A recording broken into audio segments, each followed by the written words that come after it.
Today we're going to be trying out these White River primers for the first time in 9mm, and that's coming up next year on Jesse B Outdoors.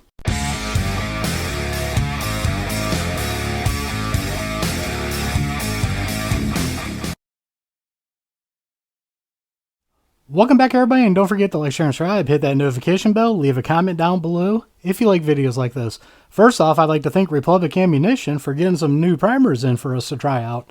These ones are White River and they're made in America. These are a little bit more than the Subversios that I showed you guys, and I really wanted to try these out even though they're a tad bit more. These ones are made in America, so a lot of people might buy these instead of the Subversios. What we're going to do is in today's video, we're going to load them up in 9mm and try them out. So let's go ahead and let's prime them up, and I'll tell you my priming thoughts on them to see if they go in smooth or not. And then we'll load 50 of them up here on the Lee Classic Turret Press. So let's get started. Alright, just like in past videos, we are going to use my Frankfurt Arsenal hand primer here. That way we keep everything consistent here. We're going to open these up. And of course, none of them are the same way. You get so lucky if they are. We're only doing 50 of them. So we're going to put it just like that. Has a blue tray, that's a little bit different. We're going to put them in our flip tray. We're going to flip them. Shake them up and get them ready. The prime, we want the anvil up on all of them. I'll be right back and get all of these settled so you guys ain't got to go through it. Now you can see we got them all anvil up here. Sorry, I don't like doing a video of them shaking. I know that gets annoying. Not everybody likes that. So now we got our pop top on. We got the gate closed here. We will pop this onto our hand primer here. And what I'm going to do is I'm just going to do the first 5 like I normally do. I'm not going to make you guys sit here and watch the whole thing. What I'll do is I'll give you my impressions on the first 5. We'll speed through it and go to the end, and I'll tell you if I have any troubles. That one right there, that one felt nice and tight. Now we are using mixed range brass. So most of these I already took the crimps out of if they did have crimps. But so far, first one was tight. These all feel tight, but not like tight like they're not going to be crushed or anything. It's that good kind of nice feeling where they're going in and they're not going to fall out or anything. Get my hands on this one here. Okay, I see nothing wrong with none of these, so what I'm going to do is I'm going to finish these out. I'm just going to fast forward through it for you guys so you don't have to suffer through it. That one right there was pretty tight. Can't tell with my lighting in here what kind of primer that is. That one is a... never heard of it. It's like a P or a TMP, something like that. That one is a little tighter than normal. I'll double check that and leave a thing down here. Maybe I can remember that in editing and put what kind of primer or brass that was, because that one was tighter than the rest. It did not have a crimp though. That one right there was another tight one. That is a Winchester. Another tight one here. That one did have a military crimp in it that I crimped, but that is a NATO piece of brass. That one was tight. But we seem like we're nice and flush.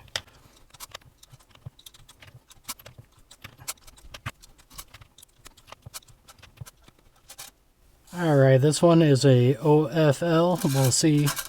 Try this again. That one was a little rough, but second time around it went in a little bit better.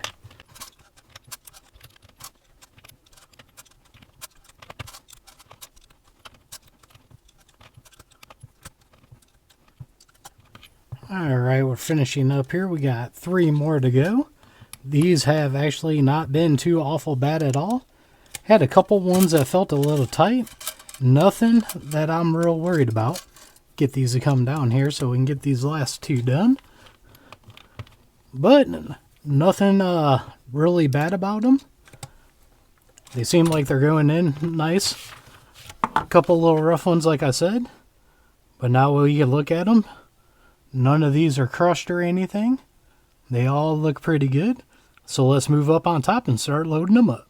Alright, for the loading components today, we are using Hodgdon HP 38 right there. You already saw we're using the White River primers. And then for bullets, we're going to use 124 grain arms core full metal jackets. I also picked these up at Republic Ammunition. So that's everything we're going to use. So let's get started here. And as always, I am going to get my powder charge on this. So we're going to size it here. I'm going to come down, zero out my case, double check my powder charge on it because I haven't reloaded nothing today. And we're going to make sure, usually the first time around, it is not on. And of course this one is not on. So we'll do it a second time. Alright, check it and make sure we're right where we want. And now it looks like we are just about back on it. Let me check one more time here. Alright, we are where I want to be at. So now we are going to seat the bullet, crimp the bullet, and then what we're going to do is grab my barrel here. We're going to do a quick plunk test. Make sure this falls out. It does. And it spins in there. So now we know our round's good. Let's make up the other ones. Alright, now we're back to loading these up here. Sorry if you hear some yelling in the background. My boy has a friend over and they're playing video games. So while they're doing that, I was like, man, I'm going to come in here and do some reloading. That way I can have some fun while he has a friend over and he can have some fun. Seems like a fair deal, right?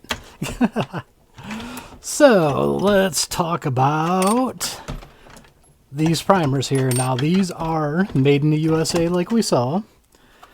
You know what? I saw they were made in the USA, but I didn't see where they were actually made. I cannot tell right off the bat any city or anything. I'll leave a little notation down on the bottom if I find more out on that. Because some people actually might want to know what state they're made in too, because some people are like me. If I'm in Ohio, and if I find a company in Ohio and they make something pretty good, I would like to support a Ohio company, so I try to do videos on them. So I'll try to get that information for you guys. It's really cool that there is more primer companies coming out, because maybe that'll make the prices drop the more competitive it gets. Because right now we all know CCI, Federal, Remington, what everybody else normally uses, are really expensive right now. And it's kind of ridiculous at the price of them. And hopefully with more competition coming in, means the cheaper this stuff will get. Like I said before with these, if you follow my Cerversio test on those, Cervisios are 50 bones. As of right now, when I'm recording this video, these Made in America ones from White River are 60 bones. So some people might want that $10 difference there on those, just because they're made in America, and they would buy these over the other ones. Now I know Chris from the 740 has started his test on these, and he actually did that. When he was down at Republic Ammunition, he passed up the Cerversios and went with these White River ones because they were made in America. So he already started his test on there. I'll leave a card up above to a video for you to go check out from Chris, where he's already put out a video on this. What I'm going to do is, because you guys know I got the Reloading channel and my main channel, so what we'll do is I'll do like this on this one for this. We'll put them in and we will reload them all and everything on this channel, and then go to my main channel to shoot them. I don't feel like it flared right. We're going to take this back out and redo it. Drop that powder out. Make sure that got flared all the way. Let's put that bullet back in here. I'm not sure if that's the bullet or the case.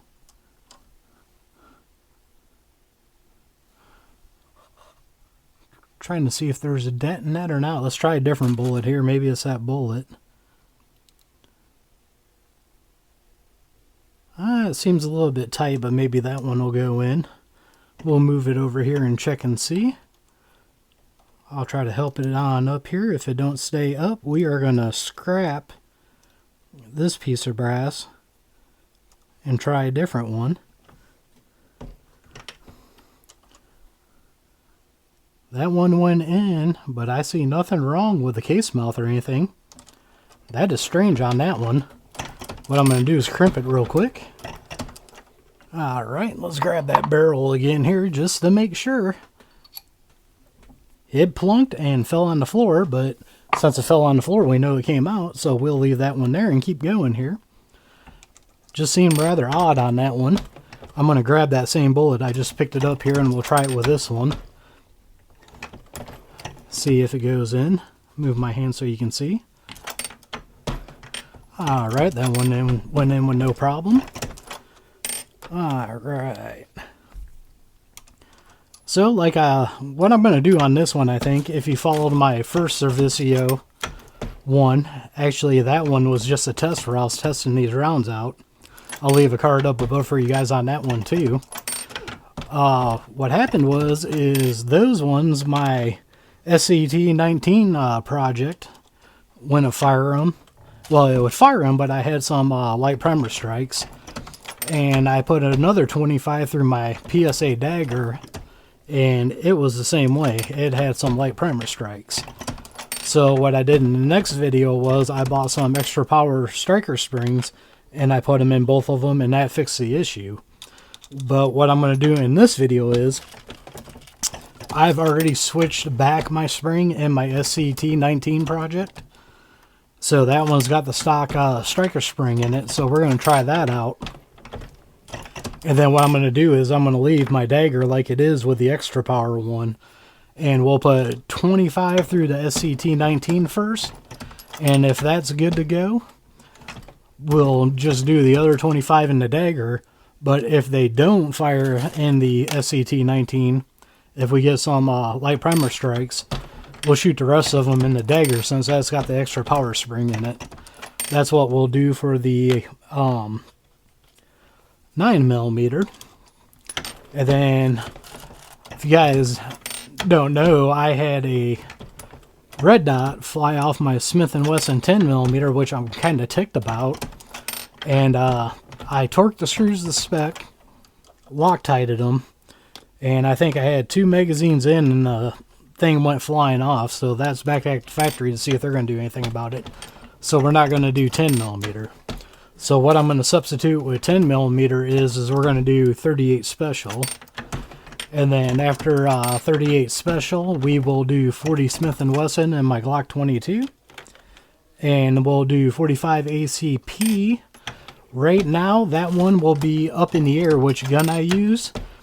Because right now, my Smith & Wesson might be going bye-bye. So if that goes bye-bye by the time I get to the video, we will run them through my Ruger SR 1911. If I still have the Smith, maybe we'll run them in that. The Servicio video I did with that, I had either my crimp or my case overall length was off on that, and it didn't want to cycle good. But by the time I got to the next video I did with it, I used some factory Federal rounds that somebody gave me because they were a small pistol primer to do the testing with. It ran all those flawless, so I know it's not the gun. And that gun, I never really did a bullet made just for it with my cast bullets. So I was kind of guessing on the overall length at plunk tested, but it did not feed very well at all. So if I do use the Smith, I'm going to bring the overall length out on it a little bit and crimp it a little bit more. But if not, we'll use my SR 1911. I'll have to clean that because I haven't cleaned it in a while. 1911s don't like shooting dirty. And I don't want to have any failures or anything in the video like I did with the Smith just because it's dirty. But let's go back to these. These, like I said, I am hoping for good results. Hoping these made in America bring some competition to help bring primer prices down. Because primer prices have been ridiculous for quite a few years now. And I think everybody is fed up paying them what they are. A lot of people ain't reloading anymore for a shotgun or a rifle because the prices are so ridiculous on primers.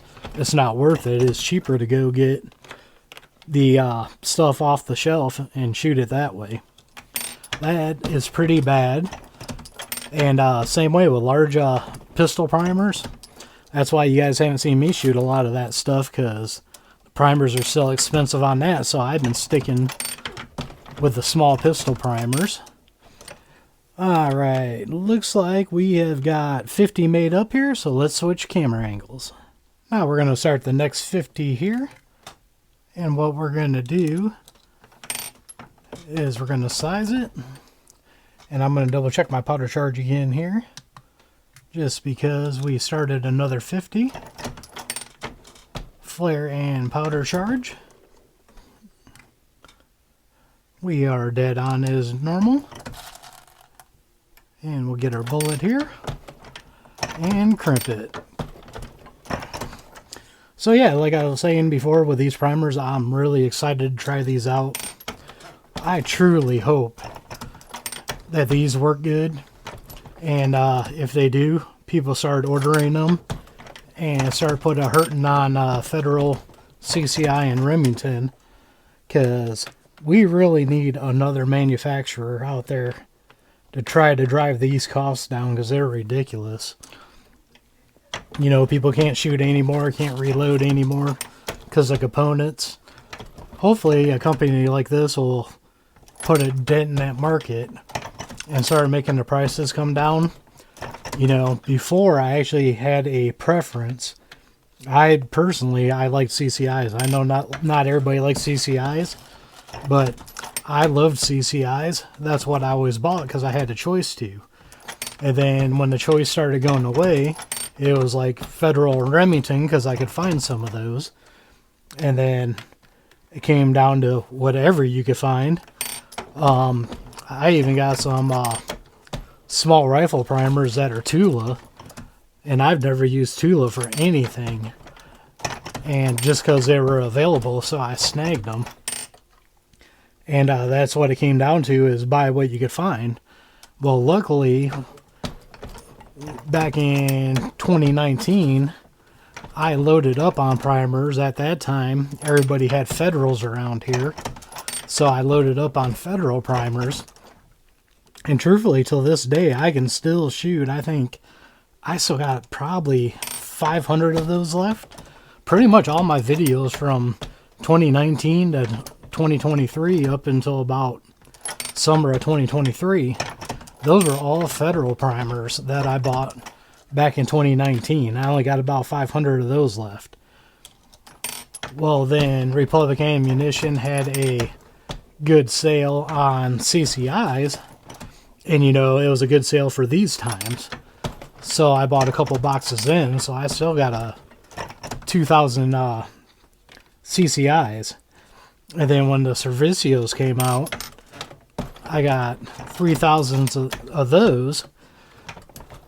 So I'm pretty loaded up on primers now, at least small pistol primers for a little bit. If I get some extra cash flow, I'll probably still go buy some. I want to check this 10th one, I don't know, just because I feel like it. But I would still probably pick some because it never hurts to have extras. And that's just the way it is with primers, you know. If you could buy it cheap, stack them deep.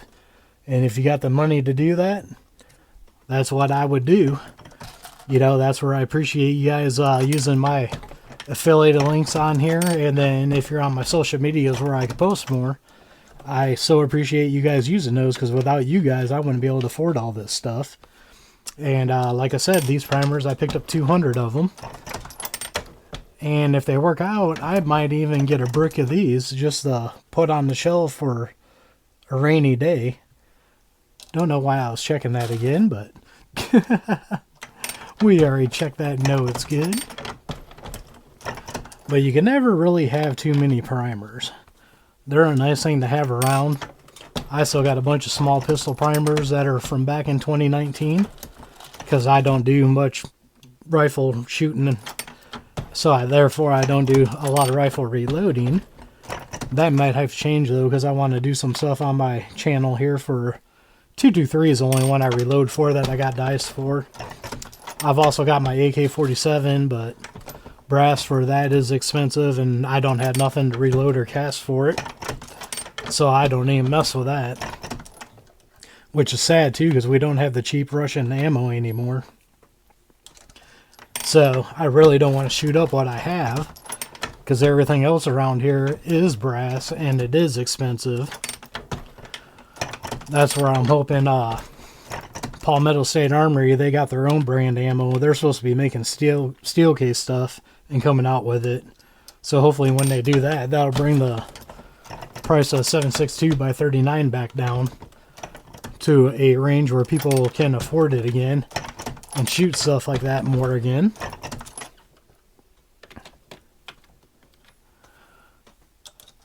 I think in 2024 we're going to learn a lot about the faith of this country.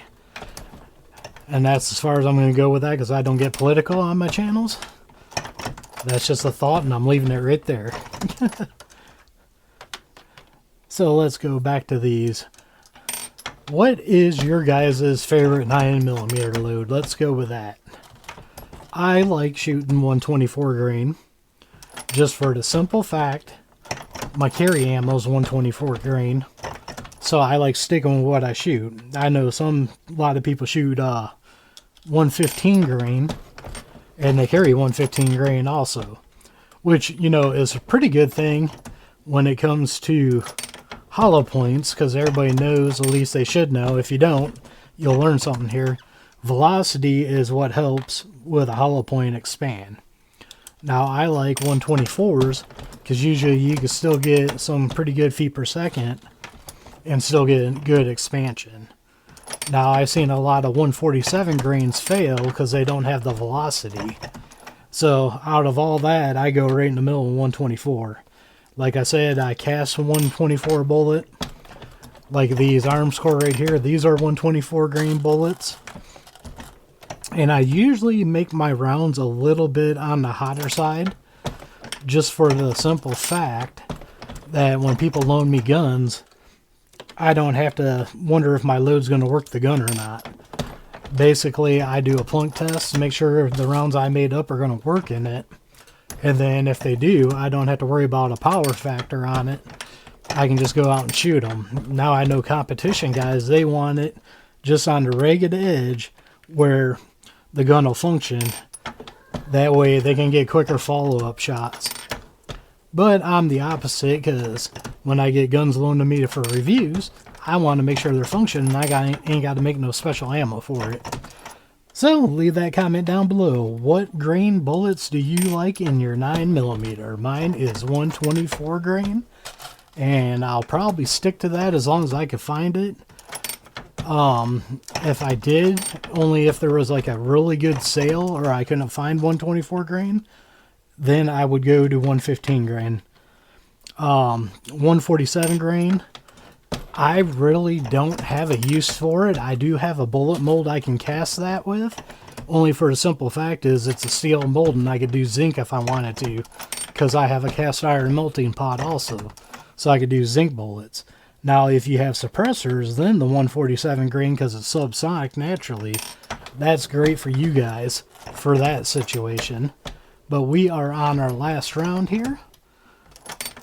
So we're going to end this out here. There is our final round with that White River primer in it. Let's go ahead and go back up on top. So now we got our first test rounds here of the White River primers made up here. So what I want you guys to do is there'll be a link down below in the description to my main channel. Go over there and we'll shoot them off over there and see how they shoot. That's how we're doing all these videos now since I got 2 channels. We're reloading on this channel and shooting over there. So hopefully you guys enjoyed this video and me yapping about a couple of things. Like I said, I got high hopes for these and hope they work out. And if they do, you guys will know because we're going to test them out. And I don't sugarcoat nothing. If something don't work, I show you guys. So as always, don't forget to check out the links down below Down there I have links to Axel Hearing Protection, Gators Eyewear, and a bunch of other companies I like dealing with.